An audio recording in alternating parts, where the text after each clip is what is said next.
Hey friends, how's it going? So I hope you enjoyed the intro of this video. They have a product demo of this light that's similar, but you could see the people holding the light and kind of trying to spin it. I kind of went a little bit different direction, but did the same thing. Today I'm reviewing a light that's it's really exciting. It's called the GVM 600S LED. It's 90 watts, which is a big deal for such a compact packing light. It's actually pretty wide once it's together. It's bi-color. It goes from 3200 to 5600K, and the CRI, the color index, is 97, which is pretty darn good, especially for a $150 light. It's only 150 bucks. And something else that it does here is it has two detachable LED bars. They don't have a quarter 20 mount on, so you can use Velcro or actually probably a cell phone clamp in a stand, I'm guessing. But you could also use them for product photography. Sit one on either side of a product here. Just put something right here. Other than the fact that this is a slightly bizarre and very unique looking light, the fact that it's a large light source that breaks down to this tiny thing that fits in a bag this big, you'll see it in the next part of the video. It's just amazing. It's a nice way, if you take your lights anywhere, it's just a great light to have. And in my opinion, testing it out for the last few days, I think it's a great light for both video and photography because not only can you take parts of it off and kind of get a full lighting thing going on for like a product, it does look great if it's off to the side and you don't want these like kind of bizarre patterns in your eyes.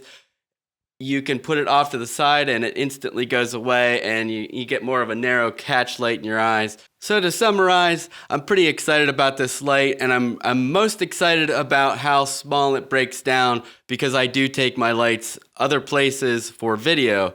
And in the next part of this video where I'm unboxing, if you're at home or you got your earbuds on you or headphones or anything, I suggest putting them in because I did a little bit of ASMR with the sounds of unpacking. It's just a little bit of extra thing I felt like doing for this review. So enough talking, let's check this light out.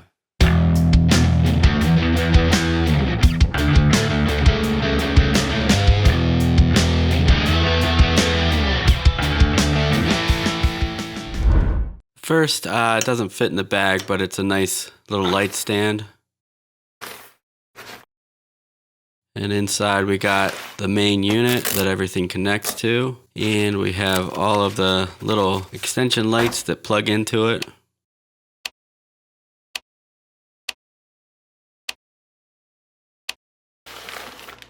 The power supply and the two little auxiliary cords. We'll get into that later.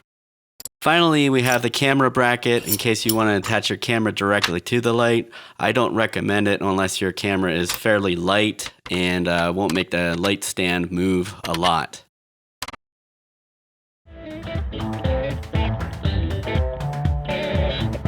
Now I'm just going to set it up real quick.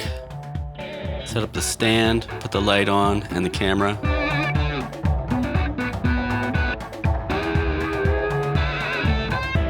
And we're ready to go. Now we have the two DC plugs that you can plug directly into the back of the unit and into the two lights that have the port. Just plug it right in and it instantly comes on as long as the light's on. There's no quarter 20 connection on these two guys, so if you use some Velcro and attach it to the stand, you could probably put them anywhere you want. The first brightness test is 6 feet away from the wall. And now it's 6 feet away from the camera. Now temperature from 5600 to 3200. Another brightness test 3 feet away from the wall at a 45-degree angle. And once again, temperature 5600 to 3200.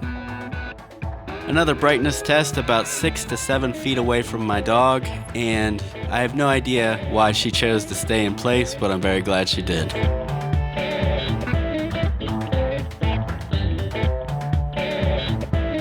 Brightness test at 100%, 75%, 50%, and 25%.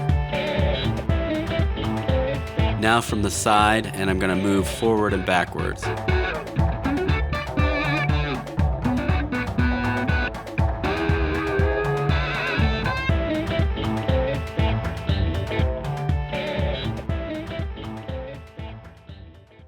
As usual, I don't BS. If I don't like a product, I either won't review it and I'll send it back, or I will give a sort of lukewarm review, and I will always list flaws. And the only flaw I notice with this light is when you turn it on, each time you turn it on, it doesn't remember the brightness and the temperature. So it defaults in the middle at 4400K and the brightness at 50%. So you have to always remember that. I did notice that if I leave it plugged in, it remembers, but if it comes unplugged, it doesn't remember. I don't know why, but that is literally the only flaw. I'm actually using it at 4400 right now, and I have the camera set to 4400 and this backlight up here set to 4400 because that one, it's the brightest right in the middle because it's using all of the LEDs. So that's something that's good to know. As long as you can balance your other lights with it, I would actually just use it at 4400 and set the camera to 4400. So the links will be in the description of this video and the first pinned comment for where you can purchase this. It is an Amazon affiliate link, so that helps this channel out, but it doesn't cost anything extra. I'm having pretty good luck just using Amazon links with everything. They seem to always be good links. They don't go bad at a certain point, so I'm going to continue using them. Even though I'm an affiliate for Moment Play and Per Gear, I usually tend to use the Amazon links. And I'm hoping you guys find some value in these reviews. I realize if I put too many reviews in, it kind of goes against the grain of this channel as a whole. So I hope no one minds that I'm throwing these in.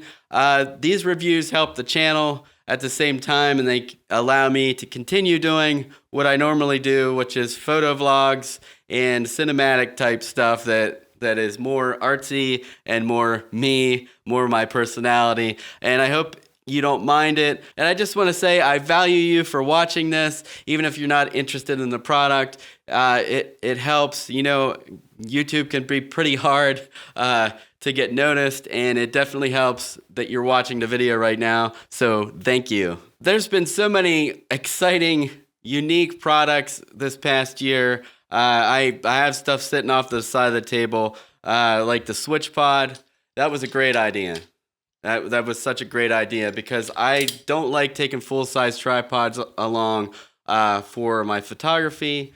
I just feel like it's a hassle undoing it, setting it up, and then breaking it down and attaching it to my backpack. This thing, you can actually use a carabiner clip to hook to your bag, or you can put it right in your bag. It's so slim. Then we got the Saramonic. This solved a big problem for another client I have. We end up in a lot of places like the Philly Bike Expo and a lot of indoor places that are noisy, and the lav was picking up too much, the on-camera mic was picking up too much, and I was like, we're gonna have to go handheld. And then I just pictured myself with the recorder and the wire, and you know, and I don't trust wireless systems that much. So I found a product that only 2 brands make something like this. It's 48 volt Saramonic XLR Recorder. I'll put the link in the description. I've been using this for a while. Actually, the last video I used it here, but I wanted to show it on the video, so I'm not using it right now. And the other thing that I've reviewed this past year, and you know because it was fairly recently, is the Zeapon Micro 2. They're working on a new motorized version of this, but I'm completely 100% happy with this guy. I've been using it a lot in my videos, especially the product stuff. because it's just so smooth, so silky smooth. As usual, please subscribe and tell your friends, and hit the thumbs up on this video if you liked it and the thumbs down if you didn't. Create, share, repeat, and keep it awesome. I'll see you next time.